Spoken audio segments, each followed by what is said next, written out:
बिस्मिल्लाहिर्रहमानिर्रहीम। अस्सलाम वालेकुम वरहमतुल्लाहि वबरकातुहू। मेरा नाम जुनैद अली है और आज कहाँ से मैं शुरू करूँ और कहाँ तक मैं ख़त्म करूँ मुझे कोई समझ नहीं आ रही। दरअसल कुछ दिनों से मैं महसूस जो चीज़ें कर रहा था वो मैं आप लोगों के साथ शेयर कर रहा हूँ, क्योंकि मैं समझता हूँ कि ये शायद मेरे साथ ही नहीं और काफ़ी ऐसे लोगों के साथ ऐसा शायद इस वक्त हो रहा हो। अब जो मैंने खोली और कुछ अर्सा गुज़रा और आजकल ज़्यादा तौर मैं महसूस कर रहा हूँ कि ऐसा लग रहा है कोई चीज़ मुझसे लड़ रही है। मेरे अंदर ही कोई चीज़ है जो मुझे नुकसान देने पे तुली हुई है। मतलब मैं कोई भी काम है मैं जो नहीं करना चाहता वो उसकी तरफ लाज़मी मुझे खींच के ले जा रही है ताकि ये काम करे। अब ऐसा मेरे साथ क्यों हो रहा है मुझे कोई पता नहीं। मुझे जहाँ तक समझ आती है कि जो मुझसे या लड़ रहा है या मुझसे जो फ़ाइट कर रहा है या जो मुझे तकलीफ़ देना चाहता है और मुझे पीछे ही रखना चाहता है, वो मैं समझता हूँ कि या तो शैतान है और दूसरा मेरा अपना नफ्स है। अब इन दोनों चीज़ों से मैं लड़ रहा हूँ आज से तकरीबन, जब से मैं महसूस कर रहा हूँ तकरीबन ऐसे समझ ले 5-6 महीने हो गए मैं इन चीज़ों को महसूस कर रहा हूँ। अब इससे किस तरह लड़ा जाए, और इससे मैं समझता हूँ कि सिर्फ मैं नहीं लड़ रहा और काफ़ी ऐसे हैं हमारे यहाँ पूरे पाकिस्तान पर कि पूरी दुनिया में ऐसे लोग होंगे जो कोई भी गलत काम करते हैं, जो दीन इस्लाम या दायरे में जो रह कर नहीं करना चाहिए और वो हम करते हैं। उसके बाद हम सोचते हैं कि ये हमने क्यों किया, और शायद चंद लोगों के जहन में ये सवाल आता है अगर किया तो ये हुआ कैसे, उसके पीछे क्या वजह थे। मैं तो अटल था इस चीज़ पे कि मैं ये काम नहीं करूँगा, और फिर मैंने ये काम क्यों किया, उसके पीछे क्या वजह है, कौन सी ताकत है जो मुझसे करवा रही है। देखें, अल्लाह पाक ने हमें अशरफुल मखलूक़ात बनाया है और मौजूदा हालात में मैं समझता हूँ जहाँ इंसान ने बहुत तरक्की की है और इंसान का शुरू से लेकर एक ही दुश्मन जिसमें अल्लाह ताला ने वाज़े तौर पे कुरान शरीफ में कहा है कि शैतान इंसान का खुला दुश्मन है। अब देखें, मैं समझता हूँ कि अगर उस वक़्त एक ही इंसान थे, हज़रत आदम अलैहिस्सलाम, उसके बाद अम्मा हवा अलैहिस्सलाम, उन दोनों के लिए एक ही दुश्मन था शैतान इब्लीस। जब वो एक दुश्मन था तो लाज़मी है कि जिस तरह इंसान की नस्ल बढ़ी उस तरह उसने नहीं सोचा होगा कि ज़ाहिरी बात है कि एक दुश्मन है और फिर मतलब इसकी तादाद ज़्यादा बढ़ जाएगी तो ये मुझ पे हावी हो जाएंगे। मतलब ज़ाहिरी बात है कि अगर मेरा कोई दुश्मन हो और मैं देखूं कि मेरे दुश्मन की नस्ल बढ़ रही है और मैं अकेला हूं, तो मैं कोशिश करूंगा अगर अपनी नस्ल, पहली बात है वो अल्लाह पाक बेहतर जानता है कि शैतान की नस्ल बढ़ी या जो कुछ भी, मुझे उसके बारे में इतना इल्म नहीं, लेकिन उसने अपने साथी, चाहे वो उसकी अपनी नस्ल से हों, चाहे दूसरे जिन हों, चाहे इंसान के वो रूप में क्यों ना हो, उसने अपने साथी बढ़ाना स्टार्ट कर दिए। और उसके साथी, मैं समझता हूँ उसके चेले, जिस तरह हम कहते हैं, चेले कहते हैं मुरीद को, तो उसके मानने वाले मैं समझता हूँ तो इतने ज़्यादा हो गए हैं कि वो हमें मतलब अच्छे काम के लिए हर वक्त रोकते हैं। और वो ताकत है जो वो हमारी दुश्मन है, लाजमी है वो हमें रोक सकती है। और उसके अलावा अल्लाह ने हमें अक्ल दी है कि उस ताकत से किस तरह मुकाबला किया जाए। अब सारी बात इल्म की होती है। अब जिसके पास इल्म है वो तो मुकाबला कर रहे हैं उसके साथ और उसको शिकस्त कई लोगों ने दी हुई है। अब मुझे ऐसा कोई रास्ता नहीं मिल रहा जिससे मैं इसको शिकस्त दूं, ठीक है, अपने नफ्स को और शैतान को। और ये जो मैं से जो भी गलत काम ये करवाते हैं, नफ्स है चाहे शैतान है, वो देखें मेरे ये हाथ, मेरी ये ज़बान, मेरी ये आँखें हैं तो ये मेरी चीज़ें हैं।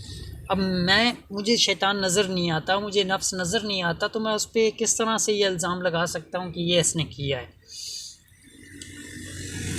तो इसके लिए किस तरह हमें पता चले, लेकिन इतना मैं महसूस करता हूँ कि है वो ताकत, और वो हमसे बड़ी ताकत नहीं है, और अगर हम चाहें तो उससे को हम कंट्रोल कर सकते हैं। हम शैतान को अपने पास भी भटकने नहीं दे सकते, और नफ्स को हम काबू कर सकते हैं, अपनी ख्वाहिशात को हम काबू कर सकते हैं। लेकिन ये सब किस तरह किया जाए? हर चीज़ का देखिए कोई ना कोई उस्ताद होता है। बगैर उस्ताद के मैं समझता हूँ कि कुत्ते का भी कोई ना कोई उस्ताद होता है। तो हम इंसान हैं, जब पैदा हुए तो हमें बोलना, उठना, बैठना हर चीज़ सिखाई गई, तभी तो हम सीखे। अगर शैतान को भगाना या उसको अपने नफ्स को कंट्रोल करना अगर ये हमें सिखाया जाएगा तो मैं समझता हूँ कि ये लिए हमारे लिए और आसानी हो जाएगी। अगर जो कोई सिखा रहा है, इस जो उस्ताद कह लें, अगर कोई उस्ताद उसी को ही हम मानेंगे लाजमी है, जिसने इस चीज़ को काबू किया हुआ है, शैतान को अपने पास भी नहीं भटकने देता, और वो दिल से ऐसे तो हर कोई मैं समझता हूँ कि मेरे पास कोई आके कहे कि जी सुना है आप शैतान को भटकने देते हैं अपने पास, तो मैं तो किसी के सामने तो यही कहूँगा कि जी मैं तो नहीं भटकने देता, मैं किधर भटकने देता हूँ। और नफ्स, हाँ नफ्स को मैंने बहुत काबू किया है, मेरी ख्वाहिशें होती हैं तो मैं उसको कंट्रोल कर लेता हूँ। देखिए ये हम सिर्फ कहने की बातें, हम इस पर अमल नहीं करते, और ऐसे उस्ताद जो वाकई उस पर अमल करते हैं और वो समझते हैं कि हाँ हम अमल कर रहे हैं, बजाय कोई लोग ना कहें आपको, आप खुद अंदर से ये आपको आवाज़ आए, खुद से जब बात करें और खुद से ये सवाल करें कि हाँ हम इस चीज़ में उस्ताद हैं तो हम किसी को सिखा सकते हैं। तो मेरी रिक्वेस्ट ये है कि मुझे एक ज़रूरत है उस्ताद की जो मुझे इन चीज़ों से दूर करे, और लाजमी है देखें इसका अजर अल्लाह पाक ही उस बंदे को दे सकता है जो भी मेरा उस्ताद होगा। अब मैंने सोचा कि बड़े हैं, मेरे वालिद साहब हैं, मेरे भाई हैं, और मेरे भाई भी उस्ताद हैं, लेकिन हर चीज़ का कोई न कोई हर किसी के पास कोई न कोई इल्म होता है, और हर किसी के पास लिमिट होती है इल्म की, वो इतने तक ही इल्म हासिल कर सकता है। वैसे देखा जाए इल्म की कोई लिमिट नहीं, माँ के पेट से कब्र तक इल्म सीखना चाहिए, और सिखाना भी चाहिए। सिर्फ सीखना तो अपनी जगह रह गया, सिखाना भी चाहिए, क्योंकि बांटने से चीज़ बढ़ती है। तो मेरी फिर रिक्वेस्ट है, अगर कोई है तो प्लीज़ मुझसे रब्ता करें, और मुझे इन चीज़ों से निजात चाहिए, और मैं शैतान को अपने पास भी नहीं भटकने देना चाहता, क्योंकि वो बहुत ही तौबा करें। इस मुहर्रम देखें, मुहर्रम का जो महीना होता है मुसलमान के लिए, अब जिस तरह मैंने अपना ये महीना गुजारा है, मैं अपने ऐब नहीं बता सकता, लेकिन बंदा अपने गिरेबान में झाँक के देखे ये महीना हमने किस तरह गुजारा। चाहे शिया हो, सुन्नी हो, देवबंदी हो, किसी भी फ़िरके से ताल्लुक़ रखता हो, मैं फ़िरके वारियत कोई बात नहीं कर रहा, लेकिन अपने दिल में झाँक के देखें हम कि हमने ये महीना किस तरह गुजारा। हमारा नफ्स हमारा दिल इस पे मुतमईन था कि ये जो हमने काम किया या इस तरह से हमें करना चाहिए था, अल्लाह ने इस तरह फरमाया है कि ये इस तरह काम किया जाए।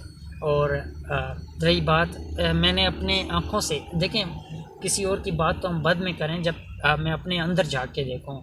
मुहर्रम के कह रहा हूँ, रमज़ान शरीफ का जो महीना आता है उसमें वाज़े तौर पे कई जगहों पे लिखा गया है कि शैतान को बांध लिया जाता है, शैतान बंद होता है। तो जब शैतान बंद होता है उसके बावजूद भी हमारे अंदर लड़ाई झगड़े और बहुत से ऐसे फ़ेल जो शैतान से मिलते जुलते हैं, जो शैतान करवाता है, जो वसवसे देता है, वो काम रमज़ान शरीफ में भी हो रहे होते हैं। तो या तो फिर शैतान बंद नहीं, अगर शैतान बंद है तो उसके छेले तो कहीं पे भी नहीं लिखा हुआ उसके छेले जो हैं बंद होते हैं रमज़ान शरीफ में, या उसके मानने वाले बंद होते हैं, ये तो कहीं पे भी नहीं लिखा हुआ। और एक सी मैंने काफ़ी टाइम पहले एक वीडियो देखी थी जिसमें वो रमज़ान शरीफ आने की का वक्त था और शैतान के जाने बांधने का वक्त था, बंधने का वक्त था। तो वो अपने चेलों को तैयार कर रहा था, मतलब किसी ने बनाई थी, वो अपने चेलों को तैयार कर रहा था कि मैं तो जा रहा हूँ 30 दिन के लिए, बाकी का काम जो है ना आप लोगों ने करना है कि ये रमज़ान शरीफ का महीना किस तरह लोगों को गुमराह और भटकाना है। तो बहुत बड़ी बात हो गई है। मैं वीडियो भी बहुत लंबी होती जा रही है, क्योंकि लोग क्यों किसी के पास टाइम ही नहीं है इतना ना, तो कि किन चीज़ों के बारे में सोचें। बहुत से हम मसरूफ़ हो चुके हैं इस ज़िंदगी में, माल दौलत, घर बंगला कार, इन चीज़ों में हम बहुत मसरूफ़ हो चुके हैं। लेकिन सबसे बुनियाद जो हमारा है वो हमारा इस्लाम है और हमारा दीन है। और हमें ये पता होना चाहिए कि हम पैदा ही क्यों हुए, आखिर किस मकसद के लिए पैदा हुए। कोई भी बेमकसदी चीज़ नहीं है, हर चीज़ के फ़ायदे भी हैं, नुकसान भी हैं। और इसी तरह इंसान फ़ायदा भी उठा सकता है, नुकसान भी उठा सकता है। अब वो इंसान पे डिपेंड करता है, हम पे डिपेंड करता है हम क्या करते हैं। वो फ़ायदा उठाते हैं उससे या हम नुकसान उठाते हैं। अब मेरी फिर रिक्वेस्ट है कि कोई भी अगर उस्ताद है जो समझता है कि ये लड़के को सिखाना चाहिए और इसको मतलब देखें, शुरू से मेरी आदत रही है कि कुछ ना कुछ सीखना, लेकिन अब मेरे दिल ने कहा कि सबसे पहले वो काम सीखूं।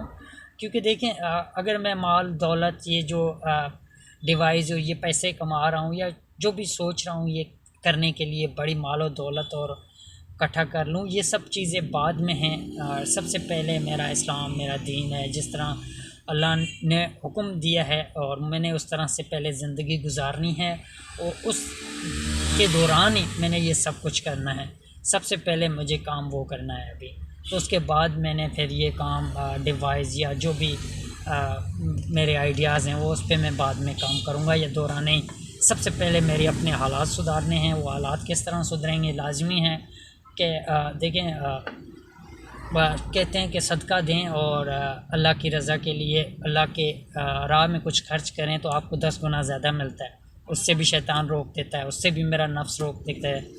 किसी का भला करते हैं, सोचते हैं कि भला करूं, उससे भी शैतान रोक देता है। तो देखें, सबसे पहले तो रास्ता हम सीधा करें ना। मेरा रास्ता ये भी ठीक नहीं है तो मेरा कोई भी काम सीधा नहीं होगा। अब स्टार्टिंग जो है मेरा रास्ता है, सबसे पहले मुझे रास्ता मिल जाए, और वो रास्ता हम भटक चुके हैं। और ये कहते वक्त मुझे बहुत शर्मिंदगी महसूस हो रही है, क्योंकि हम मुसलमान हैं, उसके बावजूद भी हम भटक गए हैं। तो शर्मिंदगी भी होनी चाहिए, और किसी को तनकीद करने से पहले ये भी सोचना चाहिए कि हम रोज़मर्रा की ज़िंदगी में रोज़ जैसे जिस रास्तों से जाते हैं उस पर भी हम बाज़-औक़ात भूल जाते हैं।